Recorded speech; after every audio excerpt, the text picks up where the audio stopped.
I'm Owen Bigland. This is the Inside Edge video blog. Okay, this is going to be a two-part blog. I get a lot of people that ask me on my channel here about, Owen, give us the steps to buying your first condo. What makes you often talk about good condos versus bad condos. You know, what are some of the things we should be aware of here when we're buying our first place? So, you know, if you go into my archives, I always point you guys there. Over the last 12 years, I've done a lot of blogs on buying your first condo, some of the things that you want to look for and be aware of, doing your due diligence for sure. But hey, it's time to do another one, so I'm going to do this in a couple parts, talk about some of the things you want to look for, because it's a hot topic, and a lot of people, you know, are always buying, and lots of first-time buyers or people looking to buy their first investment property or whatever. So, a few things. The first thing I would say, hands down, it starts with the realtor you're going to hire. This is absolutely critical. In other words, if you want to buy a Yaletown condo or a West End condo or something in Kitsilano, you better hire a realtor who specializes in those areas and knows a good majority of the stratas, and hopefully, like me, you know, has a database and a list of kind of their most favorable stratas, the ones on their preferred strata list.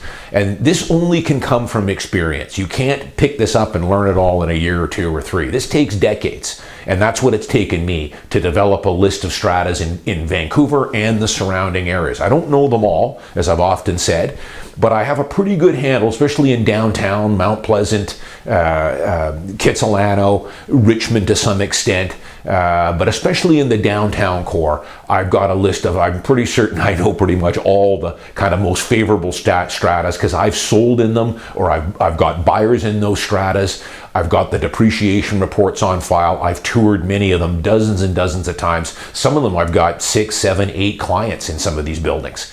So that's where it starts. Hiring your beer league buddy who works out in the Fraser Valley as a realtor out there to buy a West End condo or a Mount Pleasant condo probably is not a good idea. They are just not going to know the good from the bad and to the ugly. And, you know, a good realtor will save you a whole lot of time. People that work with me, both as investors or principal residence buyers in downtown, know that we cut right to the chase here. You know, if they're looking for a one bed, there might be 300 of them currently listed in downtown Vancouver. Of those, we might be interested in about 8, and of those, we're probably going to narrow it down even further, depending on where they're priced and where the location of the unit is within that strata. But that's what a good realtor will do. It's like finding a needle in a haystack. So you can save yourself a whole lot of time and aggravation and trouble by getting a good realtor that's going to narrow a lot of that stuff down for you. Second thing is, when you're buying a condo, first-time condo or any moving up or downsizing or an investment, the next important thing is the strata corporation you're buying into. This is critical. You know, I know everybody wants the built-in fridge, the paneled fridge, and the Carrara marble countertops and all that good stuff. And that stuff's great. If we can get that for you at the price you're in, fantastic. But we have that's secondary or even third step. The first step is, what's the condition of the corporation, the strata corporation we're buying into? And they are all over the road. And it's crazy, because I've said many times, I sell strata that have had all kinds of work done, proactive strata. They've had windows done, they've had piping done, elevators have been upgraded. It's an incredibly well-maintained strata with a large CRF, proactive. And then right across the street, you've got units that are selling for almost the same price per square foot, that the strata is not good. They've been sweeping things under the carpet for years and years. They've got all kinds of stuff coming due, windows and elevators and roof and all that stuff. A lot of times they don't get a depreciation report done. They kind of hide a lot of the stuff. They're running on a shoestring budget, very little money in the contingency fund, yet it sells pretty much maybe slightly less than the building across the street that's had everything done, and you'll probably have no worries for it for a while. So the strata corporation is critical. That's one of the most important things before the countertops and the fridge and everything else.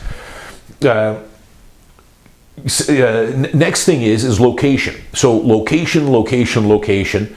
It's the golden rule of real estate. There's good locations, okay locations that we can, put up with if the unit is, facing a different direction or something. And then there's stuff that is just downright dogs. You guys know I've talked about these. There's a lot of them out there, built on remnant lots that 10 or 15 years ago nobody would have ever built on. But hey, with the cost of our real estate now and our lack of buildable land, they'll hug these things up onto bridges or off ramps or incredibly busy intersections or streets. Got to be careful with those. You can still, on occasion, if it's priced right and maybe this particular unit is in the back and it's a little more insulated, a little quieter, then sure, it can make sense. But location, some of the ones too is just accessibility. There's a few stratas downtown that are absolutely terrible to get in and out of, the parkade and everything else. And I think a lot of people don't realize that until they move into these units. They buy them and then they find out their comings and goings, driving their car, getting their groceries. They realize, hey, this is a bit of a hassle. So those are important things too. So there's a bunch of other things as well. Of course, you want to hire a good realtor. You got to do your due diligence. Hopefully that realtor is steering you into units that they already, or he or she already knows are quality strata. They've already got clients in those buildings. They've read the documents, at least up until maybe, a few months ago. They've got all the docs on file. They've read the depreciation report maybe a year or two ago. Of course, you always need to update it. I've got lots of buildings I sell in. Last sale was 8 or 9 months ago. So I need to get the last 8 or 9 months worth of minutes, make sure nothing bad has happened. But a good realtor, an experienced realtor, a high producing realtor, top 1 or 2% like myself, should know, have a good database of the quality stratas. But even there, you got to get the depreciation report, read the minutes, look at any engineer's reports that they might have, get a home inspection if you can. Sometimes you can't. Sometimes to get it at a good price, or even to get the unit at all, you've got to come in subject free, and that's still happening on good quality 1-beds. I just sold one in the West End, subject free. 2 days on market, we offered on it subject free.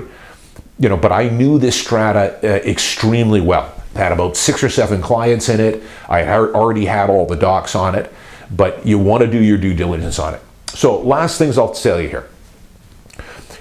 What I call this is, it's kind of like when you're touring condos, and I'm touring brand new or new condo buildings. Some of them are brand new, but some of them are 5, 10, 8 years old that I've never been into. There's lots of stratas that I have not been into yet. For whatever reason, it's a first time for me to go into these buildings. And when that happens, I kind of look at it as a poker game. There's some tells that a strata will tell you when you're with your clients and you walk in the lobby and you go up the elevator. There's some tells that I'm always calculating here as I'm observing. Now, listen, I'm not going to give you all my tells here. I've got lots of them. But these are things that I've developed over the years. And I'm not going to give them out here to people because, hey, I've worked hard for where I am. And these are things that realtors just have to develop on their own. But I'll give you one here. Because I've got a lot of loyal viewers here, here's an important one that I think a lot of realtors don't look at. But this is something that I usually always bring to the attention of my buyers. And that is, when you walk into the lobby, you know how many units are in this complex because you've got it on the MLS sheet. Let's say there's 100 units in the strata.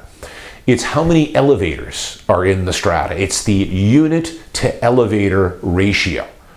And it's important. So I'll give you an example. What I want to see for a strata would be, I definitely want to try and see it under 80, under 70 units per elevator. That's favorable. So in other words, in my strata that I'm living in right now, we've got 98 units in my strata, and we have 2 elevators. So that's about 1 elevator per 49 units. So that's pretty good. I have a building in Crosstown. It's a boutique building. It only has 38 units, 1 elevator. So that's a pretty decent ratio. What you don't want to see is anything over 100 units, or even getting up into the 90s or over 100, 110. Watch out. So I'm not going to name the strata here, but there's a lot of them. There's some big stratas downtown. One of them in particular has 418 units, big strata, and has 4 elevators. So that is a unit to elevator ratio of 1 for every 105 units. That's high. and you notice it when you're coming and going out of those buildings. There's always a wait for an elevator. God forbid if an elevator is out of service or they're doing a move. Watch out. So it's something to be aware of. And that's one of the tells I'll give you, but those are something that I notice right away.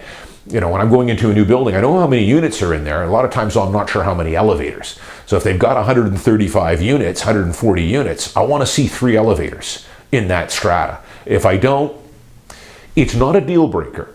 I should tell you that, but it's just one of many tells. And if you get enough of X's, no-goes on these tells, then I usually tell my clients, let's pass on this one and keep looking. So I'm going to do another one later on this month or next month on buying your first place. I'll brush on some of these things again. But again, starts with your realtor first. Next is the strata corporation that you're buying into. Third thing is the location that you're buying into. And then fourth is doing your due diligence on the strata. I'm Owen Bigland. As always, thanks for watching. I'll see you next week.